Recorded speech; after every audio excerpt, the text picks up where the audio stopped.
Hello guys, ako nga pala si Skip. Alam mo kayo, yung ano na yan, yung tangang pumasok sa lata na yan, maraming nasasagip na buhay yan.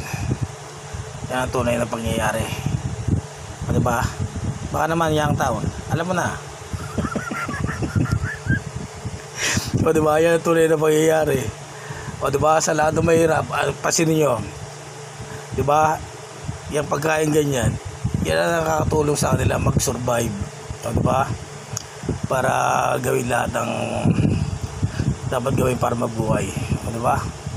Eh ngayon, baka sa susunod litan nyo na rin pati lata.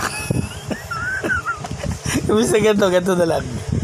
Baka ganito na yung sardinas ngayon, ganito na kalit, kasi paliitan ngayon eh, diba? Yan tunay.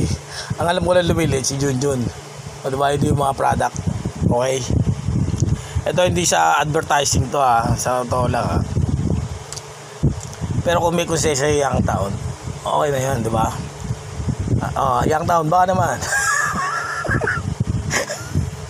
O di ba? Sabi ko, paborito ko pa naman yan. O di ba?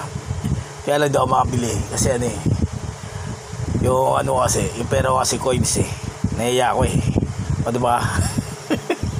Portang bibigyan ko. Hindi tatanggapin eh. O diba?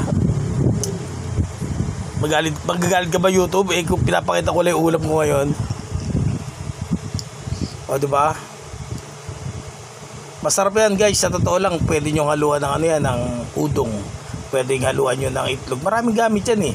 Pwedeng igisa nyo sa gulay. O diba? Mas masarap po igigisa mo sa ano yan eh, sa gulay eh, sa pechay. O diba? Masarap na yung pechay, makatas pa. O diba? Sige na, hasta la vista baby, reader.